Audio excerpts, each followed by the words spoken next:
Hey guys, Ron here. Hope everyone's well. Tonight I'm going to do something a little different, and once again, yes, self-indulgent. But it seems that a lot of us have a lot of common interests. I don't know how it happens that way, but it just seems that way. So tonight I'm going to I don't usually, I hardly ever review TV shows or mass media film. Although there's a lot I can say about it. Um, But tonight I want to talk about, hopefully without spoilers, I want to talk about the show Lost, and primarily the ending of Lost, and why it was so divisive, and why it's so polarizing and controversial among its fans. Some people love it, some people hate it. I'll try as best not to give away any spoilers. It's going to be difficult, but I'll try. And it'll also lead, I think, to a larger discussion about film, TV, the arts, how subjective art is, art that makes us think and entertains us. And I think we're all interested in that.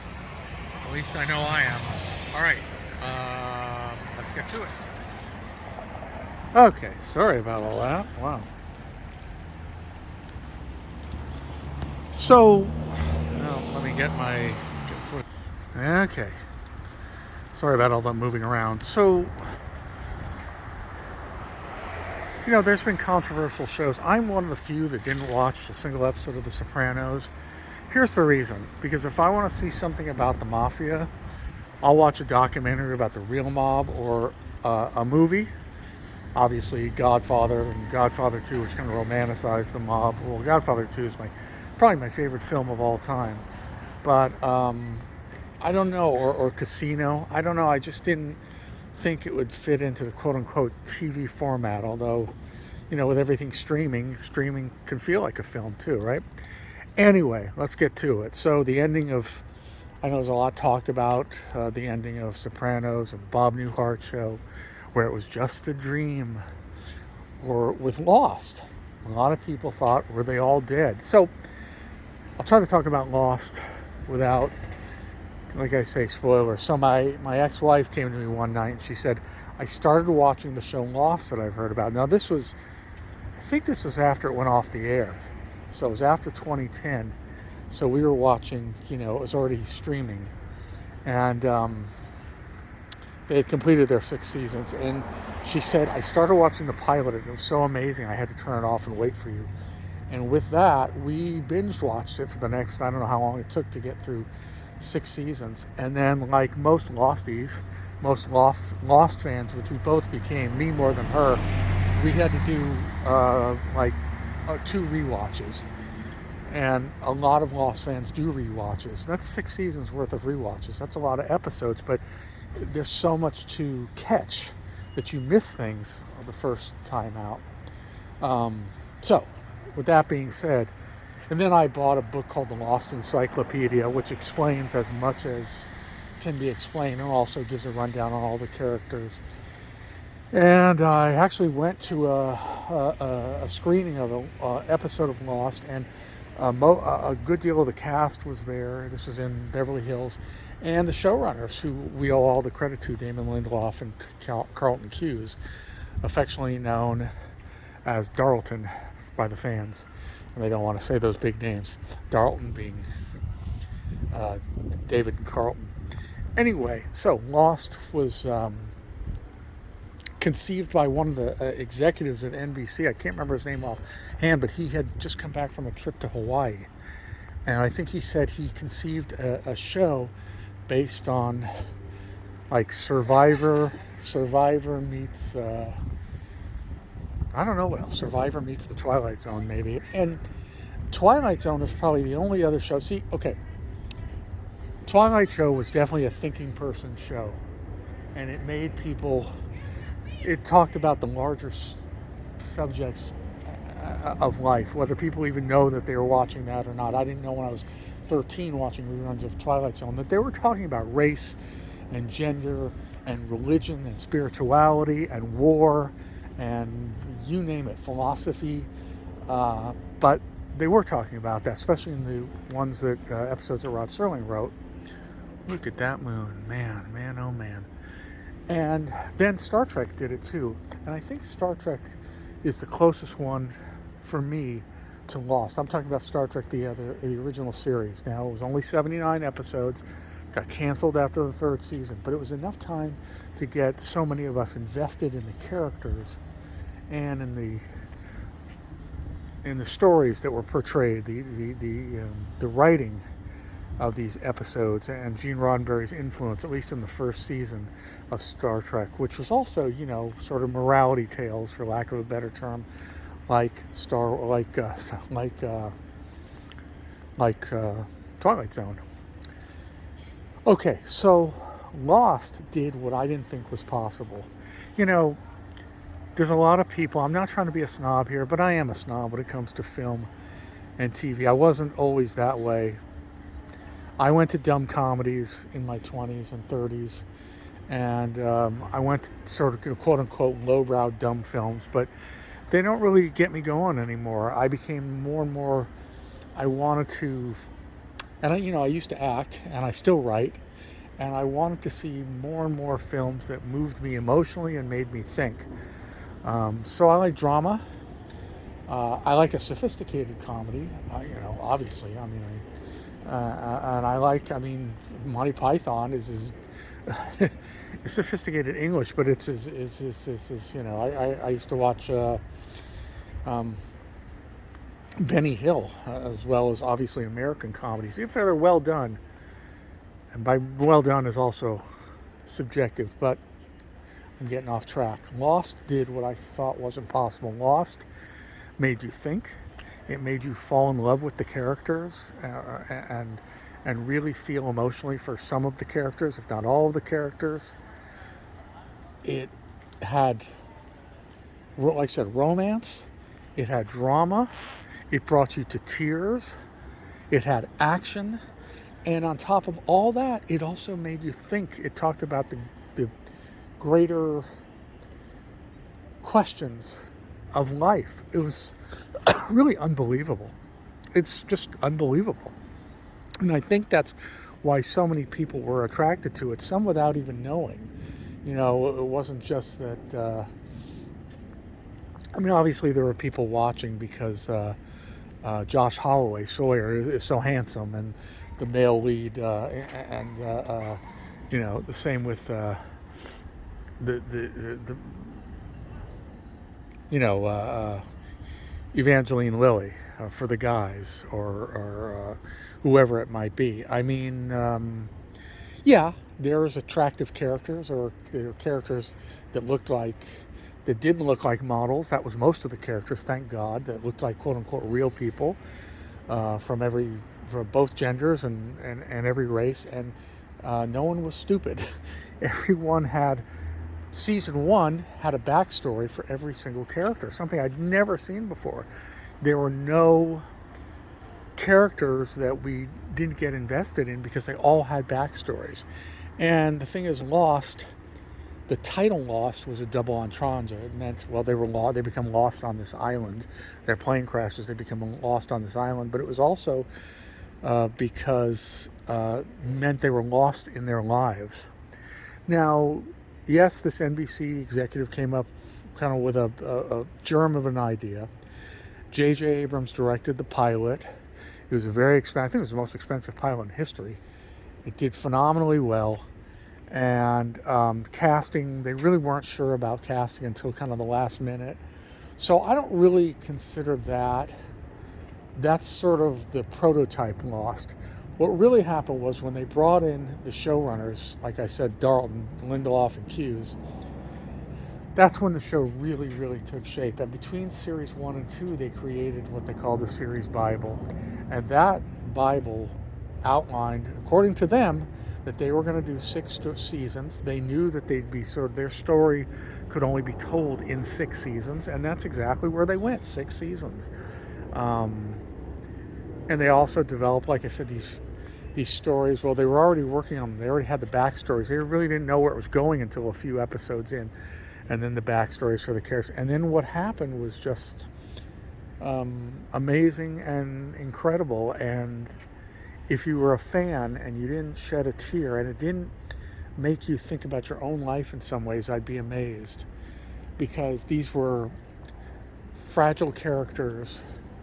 These were, like I said, the title Lost refers to the people, and in this case, it's the main, mostly the main cast, um, who are known as survivors of this airline, this Oceanic 815.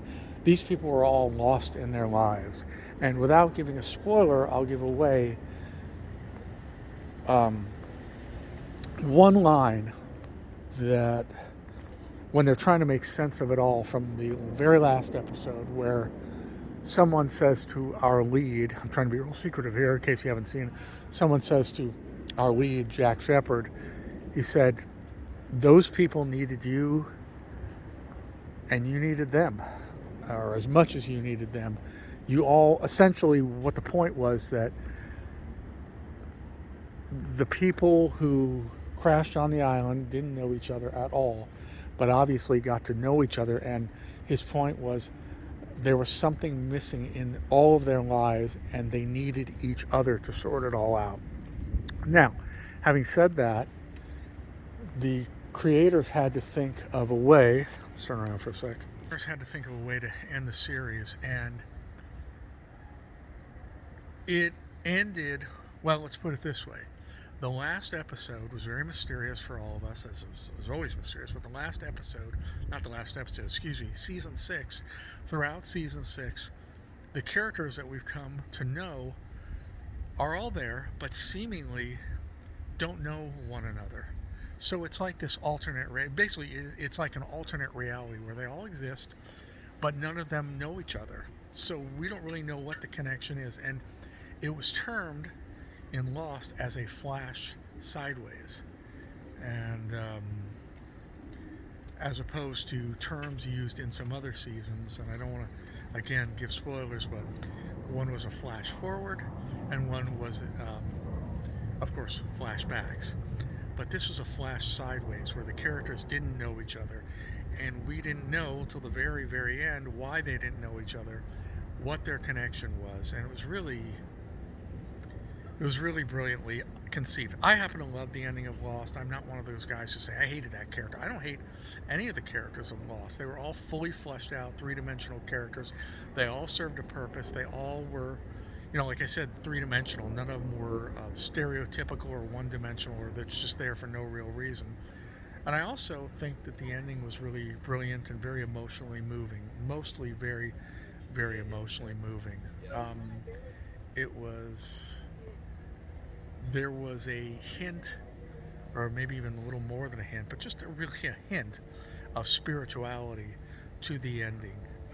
We don't even want to say religion per se, although there's a hint of religion, and I think, in fact I know, that's what most people seem to hate about it. There's a lot of atheists out there. You don't have to, from my point of view, I don't think one has to be a religious person or a spiritual person even to appreciate the ending, because like I say, even with that hint of spirituality and religion which flavored the last episode, or the ending of Lost, I don't think it didn't, not only did it not put me off and was not overt, but even if I was a staunch, even if I despised religion, which I don't, I can appreciate everyone's, beliefs, as long as they're benevolent beliefs. I don't see how it could put people off so much, but, that's people. So, there are people who, obviously, lots of people, and I see today online, even to this day, people just didn't get it. It was over the heads of a lot of people, but it all really does make sense. I think the two questions that people really were still to this day don't really understand is, did everything happen? Was it some kind of a dream? Or I guess the big question is, so many people thought that they were quote unquote dead the whole time. Well, absolutely not. And Linda Darlton has answered this many times, and they don't have to, since the ending is clear. No, they were not dead the whole time. They really crashed on that island, and everything that happened from the moment they crashed on the island was real. It really happened to them. It really happened. So it was grounded in reality, but there's, I don't want to talk about the series itself, the 6 seasons, and because I'd be giving things away, but other than to say, um, the ending was meant to wrap everything up as neatly as possible in a little bow and bring meaning to what it was all about. It needed to answer that final question of who are these people really? Why were they thrown together? And how do their lives intersect and change because of their experience? And personally, I think it answered those questions very, very, very, very nicely. And it really showed you, or demonstrated, or suggested how strong the human spirit is, and that no man or woman is an island, meaning, which is a metaphor of I didn't mean to make it an island metaphor, but meaning that we all need each other, that human connection is very, very, very powerful. In my life, it's extraordinarily powerful. Human connection, I'm not talking about, necessarily people that people bar hop with or go out and party with. I'm talking about the people that are really important to each other, that touch each other's lives, and that guide them and help them and suffer with them, and sometimes, and have joy together and really experience each other's lives, whether it's a partner, or whether it's a romantic partner, or a really, really good friend who you've known for a very long time, or family, your blood, nothing closer than that. And that is an important theme of the show, the human connection. So, the people who say, I'm alone, I'm happy being alone, and it's going to stay that way, those people, which is certainly not me, those people may not be as infatuated with the show as I was. But anyway, to answer the question that I posed at the outset, I think that like I said, to wrap it up for you, if you haven't seen the show, the ending to Lost, there is a bit of a spiritual, well, there's definitely a spiritual slash religious connotation to it, without being overt. And there's no one religion or one spirituality suggested. In fact, no, I won't say it. Even that would be, I don't want to give away anything that could be a spoiler.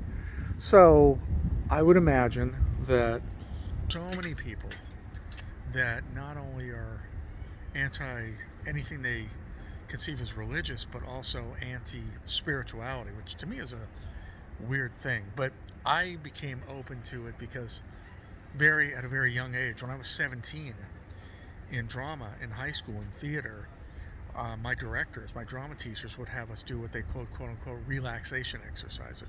It was really meditation, and some of the things that goes along with it, deep relaxation meditation, to get us ready to go on stage and not be scared shitless, which oftentimes you were anyway. But so I kind of had a leg up because I've been open to that for a long time, and I practice yoga.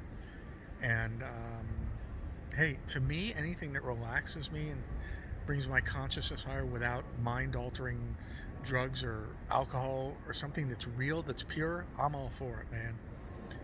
And so that's, I guess you can call that spirituality. But to each his or her own, right? So that's the reason it has a spiritual sort of religious connotation, the ending of Lost. But everything's tied up in a neat little bow. They weren't dead the whole time. Everything that happened really happened. And it's ultimately a story about the human condition, how we need each other, we lean on each other, we love each other, we may hate each other. But these people in this show, they needed each other. They needed to meet each other for a reason. And then, of course, there was a higher purpose beyond that served our whole world, that they were part of a mission that they didn't know was going to happen or understand. And that I'll leave for you to watch. It really is a story of a magical place that serves the greatest purpose that can be had on this planet. And boy, I can't say any more than that, but if I give away too much. So it has this show has very, very large ideas about our planet and the survival of our planet. Anyway, that's all I'm going to say. I'm getting tempted to give away spoilers, and I better not. Okay, guys, from the Marina, Ron here. If you like the channel, please subscribe. If you do subscribe, please hit the little bell icon next to the subscription button, and you'll know when I post. Please give me likes, and I'll see you guys at the next location. Thank you. Bye-bye.